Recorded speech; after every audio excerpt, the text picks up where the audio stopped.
कर्ज प्रोग्राम की बहाली की जानिब हुई है एक अहम पेशरफ्त। IMF ने memorandum of economic and financial policies का मुसवदा पाकिस्तान को फराहम कर दिया है। ऐसे में वज़ीर ख़जाना मिफ्ताह इस्माइल कहते हैं कि मुल्क के दिवालिया होने का ख़तरा टल गया है।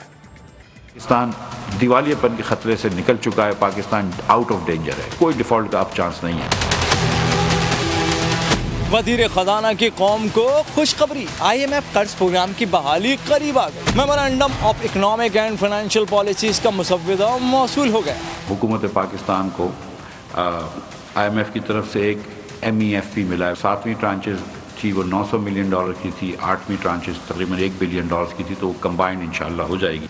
मिफ्ताह इस्माइल कहते हैं मुश्किल फैसलों में कौम ने साथ दिया, मुआशी खुदमुख्तारी असल हदफ है।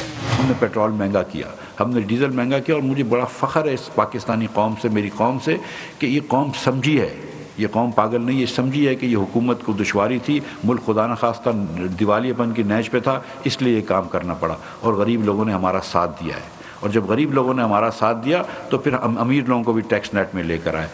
जो मुश्किल फ़ैसले करने थे वो किए हैं, और अगर आइंदा भी कोई मुश्किल फैसले करने होंगे तो ज़रूर करेंगे। वज़ीर ख़जाना मिफ्ताह इस्माइल ने मजीद कहा कि मईशत के इस्तेहकाम के लिए हर तबके को किरदार अदा करना होगा। बिल्डर्स, कार डीलर्स और फर्नीचर के कारोबार से वाबस्ता अफराद को टैक्स नेट में लाएंगे। फैसले सियासी मफादात से बालातर होकर कर रहे हैं। इस सब पे बात करते हैं। माहिर मईशत खुरम शहजाद हमारे साथ मौजूद हैं। खुरम, अस्सलाम वालेकुम, बहुत शुक्रिया नए दिन से गुफ्तगू करने के लिए। उम्मीद है आप खैरियत से होंगे। खुरम, ये मिफ्ताह साहब भी कह रहे हैं और वज़ीर आज़म ने भी कहा है कि हम दिवालिया होने से बच गए हैं। अगला हदफ है हमारा मुआशी खुद इन्हिसारी। इतना सादा काम है ये?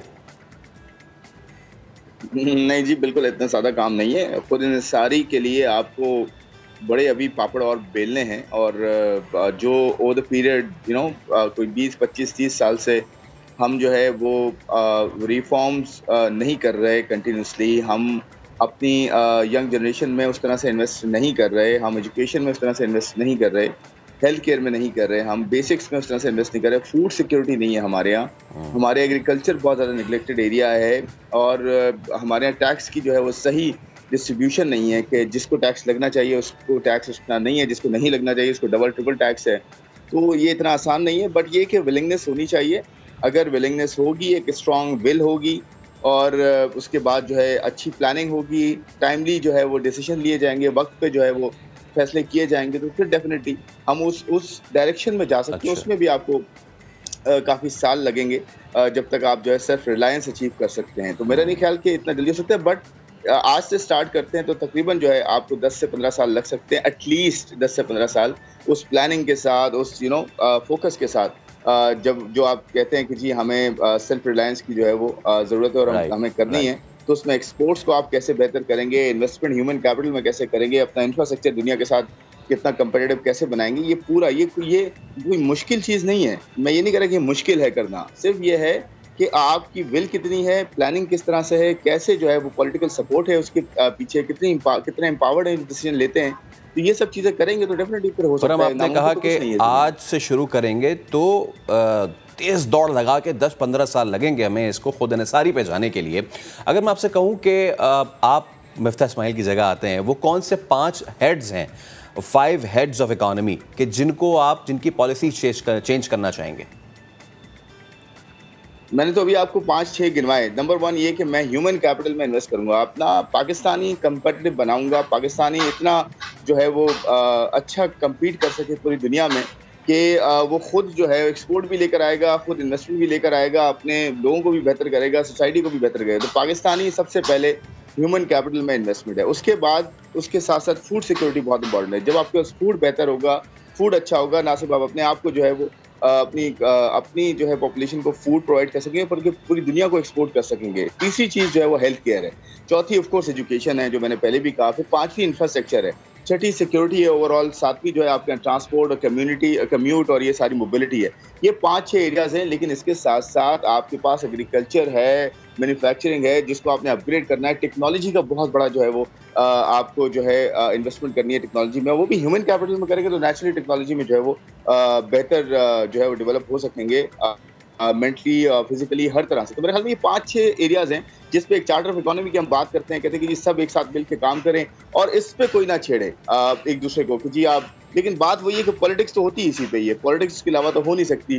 तो जो है प्लान ये है कि ये 6-7 एरियाज पे आप लग के काम करें और 10, 15, 20 साल लगाएं और इसको ना छेड़ें। अगर आप नहीं छेड़ेंगे, आप देखेंगे रिजल्ट जो है आपको नजर आना शुरू हो जाएंगे।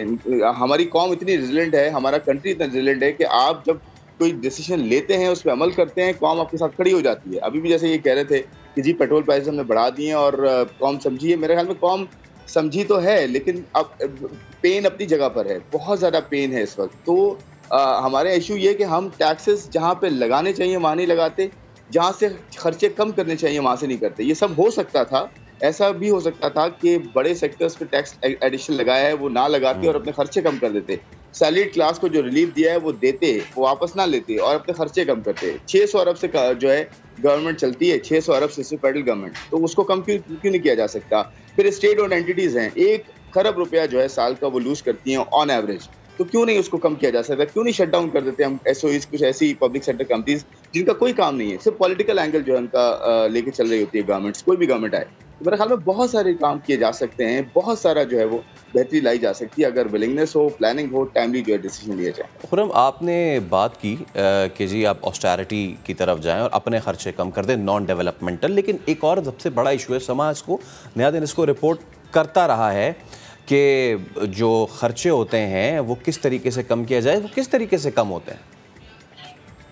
देखिए, मैंने दो तो बड़ी एग्जांपल आपको दे दी कि 600 अरब से अगर फेडरल गवर्नमेंट खुद रन होती है 600 अरब से, तो 600 अरब को 300 अरब क्यों नहीं किया जा सकता, गवर्नमेंट को छोटा क्यों नहीं किया जा सकता। जो मिनिस्ट्रीज ओवरलैपिंग है प्रोविंसेस के साथ, एजुकेशन मिनिस्ट्री है वो फेडरल में भी है और प्रोविंसेस में भी है, बट इस तरह बहुत सारी मिनिस्ट्रीज हैं। जब आपने 18 अमेंडमेंट्स किया था तो 18 अमेंडमेंट की वजह से आपकी बहुत सारे काम जो है वो प्रोविंसेस के पास आ गए थे। आप प्रोविंसेस को पुश करें परफॉर्म करने के लिए, उनको और मजीद डिवॉल्व करने की बात करें, उनको और मजीद जो है वो नीचे लोकल लेवल पे जो है वो रिसोर्सेज देने की बात करें। तो देखिए, फेडरल गवर्नमेंट अपना काम बिल्कुल कम कर दे, यानी कि काम से मुराद ये नहीं है कि काम यानी कि आउटपुट कम कर दे, बेसिकली अपनी जो बजटिंग है वो इतनी कम कर दे लोगों को जो है वो एफिशिएंट करने के लिए, प्रोडक्टिव करने के लिए, कि आपके यहाँ 300 साढ़े 300 अरब वहाँ से बच सकते हैं।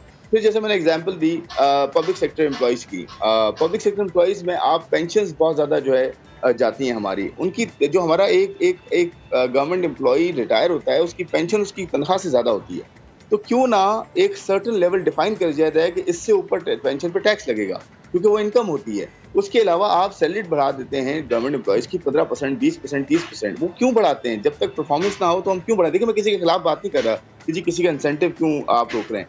बात यह है कि जब प्राइवेट सेक्टर में प्रोडक्टिविटी ड्रिवन होता है, हर चीज़ परफॉर्मेंस ड्रिवन होता है, तो गवर्नमेंट में क्यों नहीं हो सकता? वो तो सबसे बड़ी सर्विस होती है आम लोगों के लिए। तो मेरा कहने का मतलब ये है कि आप अपने जो है खर्चे कम करें, अपने जो है वो इस तरह के जब आप परफॉर्मेंस बेस्ड जो इंसेंटिवाइज करें एम्प्लॉयज़ को।